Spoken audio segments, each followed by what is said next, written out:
आणि सह्याद्री देवराई आमच्यात एक चर्चा झाली की प्रत्येक विद्यार्थ्यानं बीपासून एक रोप तयार करायचं आणि ही संकल्पना मॅडमना आवडली, मला आवडली आणि मग आम्ही सगळ्या शाळेमध्ये जिल्ह्यात कशी राबवता येईल याच्यावर चर्चा केली, 2 मीटिंग केल्या आणि मग पिशव्या आणि बिया देण्याची व्यवस्था सह्याद्री देवराईने जबाबदारी घेतलेली आहे आणि मॅडमनी सगळ्या जिल्ह्यातल्या सर्व शाळेतल्या प्रत्येक विद्यार्थ्यापर्यंत एक पिशवी आणि एक बी पोचेल याची व्यवस्था आणि त्यांना अर्ध्या किलोची माती, त्यात 70% माती असेल, 30% खत असेल, त्याच्यातून त्यांनी रोप बनवायचं आणि पुढल्या वर्षी आणून द्यायची ही संकल्पना यावर्षी राबवायची. मला वाटतंय भारतातली ही पहिली संकल्पना असेल, क्रांतिकारी संकल्पना आहे.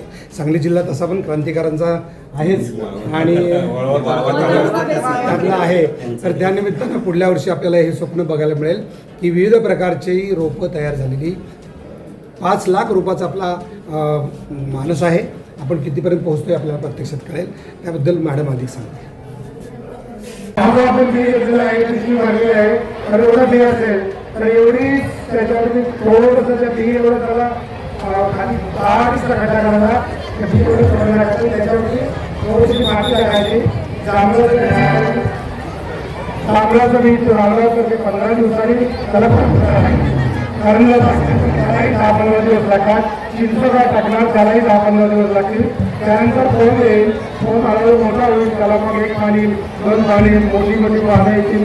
असं वर्षभर त्याची वाढणारी वाढ ही दर महिन्याला शिक्षकांनी विचारून शिक्षकांनी त्याला समजावून घेऊन त्याचा वर्षभराचा रिपोर्ट करायला देता. मी तुम्हाला सह्याद्री देवराईतर्फे 5 लाख पिशव्या 5 लाख विद्यार्थी आहेत तुमचे, तर 5 लाख विद्यार्थी 5 लाख पिशव्या आणि 10 लाख रोपं तुमच्याकडे पोहोचतील याची व्यवस्था करतो.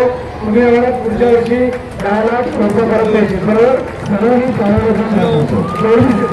कारण तुम्ही